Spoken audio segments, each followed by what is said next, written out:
नमस्कार दोस्तों, एक बार फिर से स्वागत है आपका महावरदा एकेडमी में। आज हम लेके आए हैं भाग 3 यानी भाग 3 जो सामान्य प्रबंधन का तीसरा भाग है। तो उसके कुछ प्रश्नों की चर्चा करेंगे। इससे पहले की वीडियो में हमने भाग 1 और भाग 2 कंप्लीट कर चुके हैं। आगे के भाग 3 के बारे में पढ़ते हैं। चलिए स्टार्ट करते हैं। न्यूनतम मजदूरी वह मजदूरी है जो श्रमिक तथा उसके परिवार की भौतिक आवश्यकताओं को पूरा करे। यह कथन किसके द्वारा दिया गया था? ये डेफिनेशन है। तो ये किसके द्वारा दिया गया था याद रखना है आपको। अखिल भारतीय सेवा योजक संगठन। ठीक है। अगला पॉइंट है, उचित मजदूरी का सिद्धांत किसने दिया? तो उचित मजदूरी का जो सिद्धांत दिया है मार्शल एवं पीगू ने। ये याद रखना होगा आपको। मार्शल एवं पीगू ने क्या दिया? उचित मजदूरी का सिद्धांत दिया। निर्वाह मजदूरी की परिभाषा किसने दी? हिंगिस ने। तो ध्यान रखना इन दोनों क्वेश्चनों में कि उचित मजदूरी का सिद्धांत के लिए मार्शल एवं पीगू और निर्वाह मजदूरी की परिभाषा के लिए हिंगिस ध्यान रखेंगे।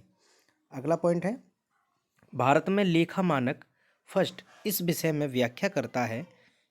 क्या? किस विषय में? लेखांकन नीतियों का प्रकटीकरण, यानी कि वो स्पष्टीकरण करता है लेखांकन जो नीतियां बनी हुई हैं उनका, अकाउंटेंट्स के लिए। अगला है नेक्स्ट, आवेदन प्रपत्र पर विवरणों के लिए क्या शब्द दिया जाता है जिसमें सामान्य रूप से उम्मीदवार का नाम, जन्मतिथि, लिंग, विवाह की स्थिति, पता आदि शामिल होती है? तो वो होती है व्यक्तिगत जानकारी। जैसे कोई भी हम फॉर्म भरते हैं, कोई भी आवेदन भरते हैं, तो उसमें क्या होता है, जो हम जानकारी देते हैं वो अपनी व्यक्तिगत जानकारी देते हैं, पर्सनल इन्फॉर्मेशन। ठीक है। इसके आगे है नेक्स्ट, लेखाकरण। लेखाकरण का प्राथमिक कार्य क्या होता है? वित्तीय लेन देन से संबंधित होता है। लेखाकरण जो है सबसे पहला काम क्या है उसका? वित्तीय लेन देन से संबंधित। नेक्स्ट है, आकस्मिक देयताएं कहाँ दिखाई देती हैं? तो ये तुलन पत्र के लिए लेखा पर नोट्स होती हैं। एक बैलेंस शीट होती है, इसको तुलन पत्र बोलते हैं। बैलेंस शीट इंग्लिश में, हिंदी में तुलन पत्र। तो आकस्मिक जो देयताएं होती हैं, लेन देन की पूरा लेखा जो नोट्स तैयार किए जाते हैं वो बैलेंस शीट में। अगला है, प्रशिक्षण के किस क्षेत्र में एक कर्मचारी को उसके समस्याओं को सफलतापूर्वक निपटान करने के लिए तैयार किया जाता है? तो वो है समस्या समाधान प्रशिक्षण। कोई भी कर्मचारी को समस्याओं का सफलता पाना है तो उसके निपटान के लिए एक तैयार किया जाता है, एक प्रशिक्षण होता है, ट्रेनिंग दी जाती है, वो समस्या समाधान के लिए दी जाती है। अगला है, किस नियम के अंतर्गत ट्रायल बैलेंस का मिलान हमेशा होना चाहिए?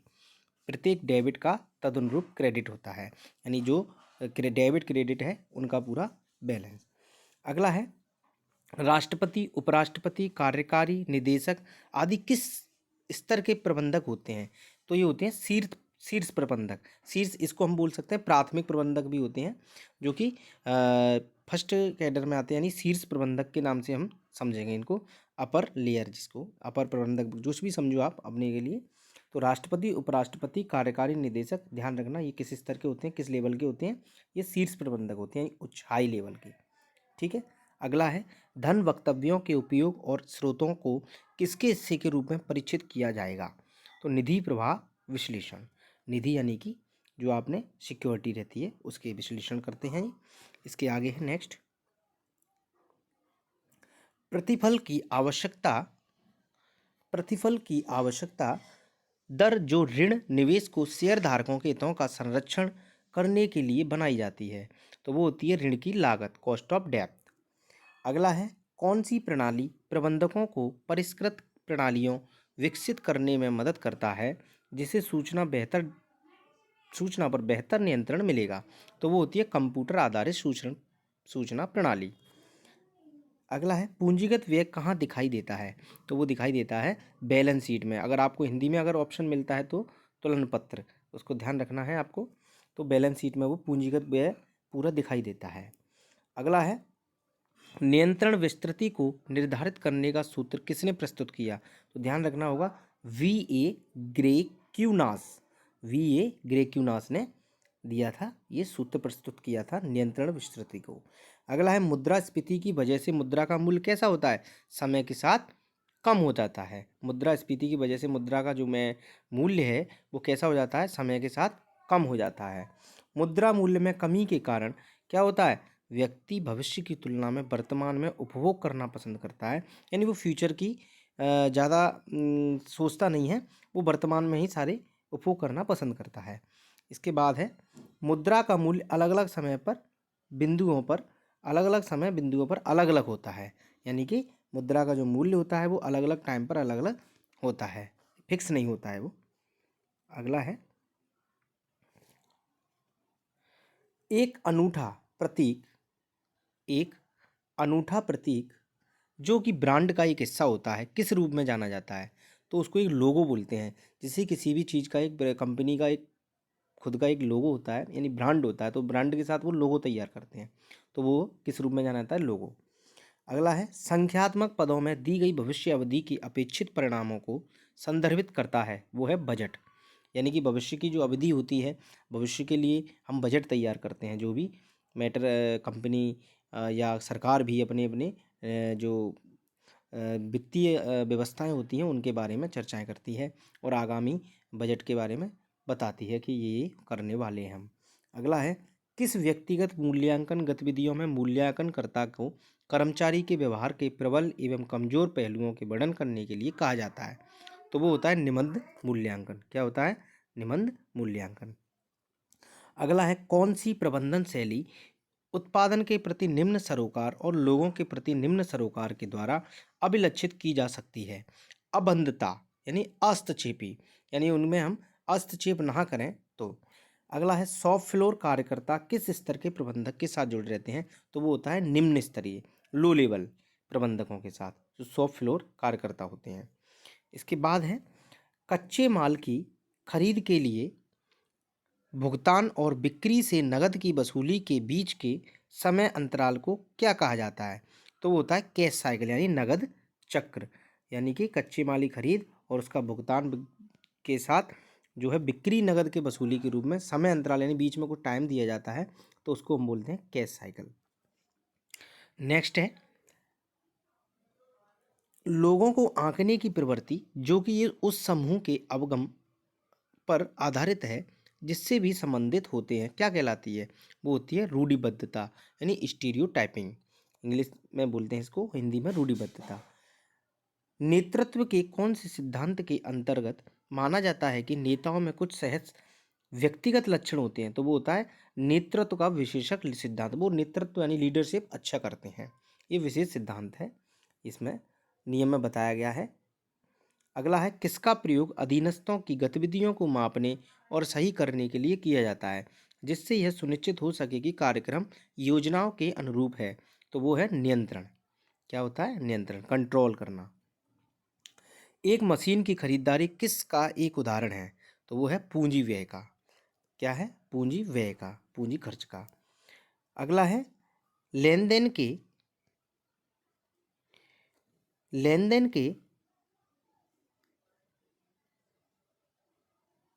अभिलेखन, वर्गीकरण और संक्षिप्तीकरण की प्रक्रिया को क्या कहा जाता है, तो आप अच्छी तरह से जानते हैं ये होता है बही खाता लेखन। कई बार आपने सुना होगा, जो लेन देन का पूरा लेखन, वर्गीकरण, संक्षिप्तीकरण, लोगों के अलग अलग रिकॉर्ड्स बनाए जाते हैं, बही खाता बोलते हैं जिसको।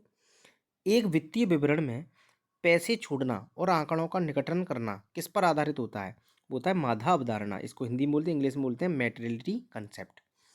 रोकड़ बही के अनुसार बैंक ओवरड्राफ्ट क्या है, वो है जमा शेष यानी क्रेडिट बैलेंस।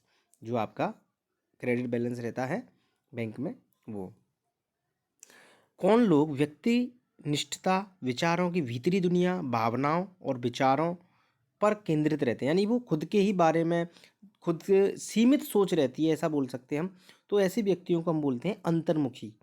क्या, जो सिर्फ अपने तक और अपने लिए, और कुछ उनके भाव भी होते हैं, तो विचार अंदर ही अंदर अपने पूरी दुनिया को खुल के, मतलब उनके सामने खुल के व्यवहार नहीं करते हैं, किसी सामाजिक संगठन में ना जुड़ना, ना ही किसी भी समाज के यानी कि सामाजिक भावनाओं का विकास करना साथ में, और सभी के साथ खे प्रेम भाव की भावना रखना, ये सारी चीज़ें नहीं रहती। वो अंतर्मुखी रहते हैं सिर्फ अपने लिए, और सिर्फ सीमित सोच रहती है उनकी।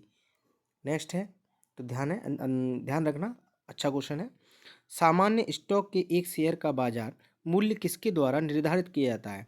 तो आप समझ सकते हैं शेयर खरीदने और बेचने वाले व्यक्ति के द्वारा, क्योंकि सामान्य स्टॉक में क्या होता है, शेयर बाजार मूल्य के यानी कि कोई शेयर खरीदता है और उसको फिर लेके व्यक्तियों के द्वारा बेचा जाता है, खरीदना और बेचना, ये होता है सामान्य स्टॉक। अगला है, एक ब्रांड का एक मौखिक हिस्सा है जिसे बोला या लिखा जा सकता है, किस नाम से जाना जाता है? तो ब्रांड नाम। जैसे हमें कोलगेट चाहिए, ब्रांड है। ब्रिटानिया एक ब्रांड है। तो ये अपने आप में, डाबर एक ब्रांड है। तो मौखिक हिस्सा होता है कि जिसे बोला या लिखा भी जा सकता है, वो ब्रांड नाम से जाना जाता है। इसके बाद है हमारा नेक्स्ट, वातावरण के रूपांकन और रखरखाव की प्रक्रिया जिसमें समूह में कार्य कर रहे व्यक्ति कुशलतापूर्वक संसाधनों का प्रयोग कर रहे होते हैं, क्या कहलाता है? तो ये मेन है प्रबंधन, इसी को बोलते हैं प्रबंधन।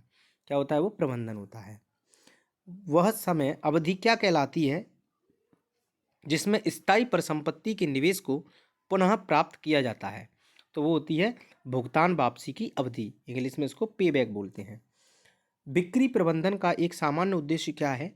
वितरण के लिए उपयुक्त चैनल का चयन करना, यानी कोई भी हम वितरण कर रहे हैं यानी डिस्ट्रीब्यूशन कर रहे हैं तो उसके लिए एक प्लानिंग बनाना।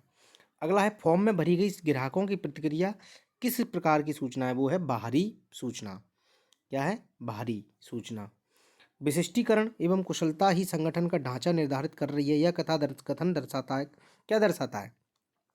मानव संसाधन में परंपरागत सिद्धांत बाहर होते जा रहे हैं, ये दर्शाता है। अगला है, रोज नामचे एवं अन्य सहायक पुस्तकों से खाता बही में प्रविष्टियां करने की प्रक्रिया क्या कहलाती है? वो खतौनी होती है। क्या होती है? खतौनी।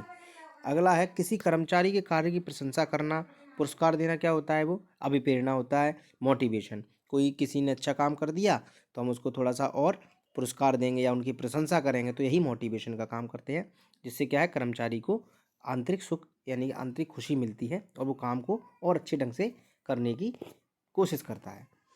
अगला है, स्थिर लागत पर ऋण कोषों का प्रयोग करना क्या कहलाता है? समता पर व्यापार। क्या कहलाता है? समता पर व्यापार, यानी कि एक जो पैरेलल टाइम से समानता के हिसाब से व्यापार कर रहा है वो। किसने कहा कि बजट एक निश्चित अवधि के लिए सरकार की वित्तीय योजना? ये कहा था टेलर ने। किसने कहा था? टेलर ने, याद रखना। Important question, very very important, इसको ध्यान से समझ लीजिए और बहुत ही अच्छा क्वेश्चन है ये जो मैं बताने जा रहा हूँ, इसको एक एक पॉइंट को समझना, ये बहुत ही ज़्यादा इंपॉर्टेंट क्वेश्चन है। पोस्ट POST पोस्ट कोर्ब बोलते हैं इसका। ये सिद्धांत सबसे पहले पता लगाइए किसने दिया? लूथर गुलिक ने। अब इसका पूरा नाम क्या है, यानी इसका पूर्ण रूप क्या है? P4 होता है प्लानिंग यानी नियोजन, प्लानिंग। O4 ऑर्गेनाइजिंग संगठन। S4 staffing. D4 डायरेक्टिंग निर्देश देना। C4 कोऑर्डिनेटर समन्वय करना। रिपोर्टिंग, R4 रिपोर्टिंग रिपोर्ट करना। B4 budget. ठीक है, याद रखना क्या होता है, क्या होता है? पोस्ट कोर्ब का पूर्ण रूप क्या है? Planning, organising, staffing, directing, coordinator, reporting और बजटिंग, ये हैं। और ये किसने दिया? लूथर गुलिक ने, ध्यान रखना। अगला है, विचारधारा का मस्तिष्क जटिल एवं प्रत्यक्ष दर्पण है। यह एक ऐसा प्रयोग है जिसमें मानसिक विचार शब्दों के रूप में ढलकर सम्मुख आते हैं। यह कथन किसने कहा था? जॉर्ज हाउस्टन का। किसका है? जॉर्ज हाउस्टन का। इसके बाद है नेक्स्ट, जो संस्थाएं विभिन्न ग्राहकों में अंतर नहीं करती और अपना एक विपणन कार्यक्रम अपनाती हैं, यह विपणन मूल नीति का कौन सा प्रकार है? तो यह भेदभाव रहित विपणन नीति, यानी इसमें कोई भेदभाव नहीं होता है। प्रबलीकरण का सिद्धांत किस पर आधारित है? ये अधिगम सिद्धांत और स्किनर के सिद्धांत पर है। अधिगम माने होता है सीखना। स्किनर एक वैज्ञानिक हैं, जो मनोवैज्ञानिक, जो इसके प्रबलीकरण पर उन्होंने इनका बहुत बड़ा सिद्धांत दिया है इन्होंने। अगला है, किस स्तर के प्रबंधक विभागीय उद्देश्यों के लिए चिंतित होते हैं? तो वो है मध्य स्तरीय। वे निर्माता जो सभी बाजार में एक साथ पहुंचना पसंद नहीं करते, वे विपणन की कौन सी नीति का अनुसरण करते हैं? वो करते हैं केंद्रित विपणन नीति यानी समन्वय केंद्रित विपणन नीति के अनुसरण करते हैं। ठीक है, तो धन्यवाद दोस्तों। अब मैं आप अभी हमने ये भाग 3 तक कुछ इम्पोर्टेंट ऐसे ही महत्वपूर्ण क्वेश्चनों की चर्चा की, और जिन्होंने भाग 1 और 2 नहीं देखा है तो वो भी उसको समझें, और भाग 3 भी अभी हमने ये तैयार किया। अब आपको लिए ऐसे ही आगे अब रोज़ एक वीडियो आपको मिलेगी, और हमें आशा ये भी है कि आपको ये वीडियो देखने के बाद बहुत अच्छा लग रहा होगा और समझ में भी आएगा 1-2 बार पढ़ेंगे तो। और ये पटवारी एग्ज़ाम के हिसाब से ये आपको बिल्कुल भी बाहर नहीं जाएगा, ऐसे ही क्वेश्चंस उसमें आते हैं। तो ऐसी ही भाषा से अगर हम अभ्यास करेंगे निरंतर, तो एक सामान्य प्रबंधन सब्जेक्ट में हम ज़्यादा से ज़्यादा नंबर ला सकते हैं। और मैं आपसे बस यही कहना चाहूँगा कि आप रेगुलरिटी से पढ़ाई कीजिए, और इन वीडियो को ऐसे ही देखते रहिए, और लाइक सब्सक्राइब भी कर दीजिए, जिससे क्या है हमें आगे और वीडियो बनाने का मोटिवेशन मिलता रहे। धन्यवाद।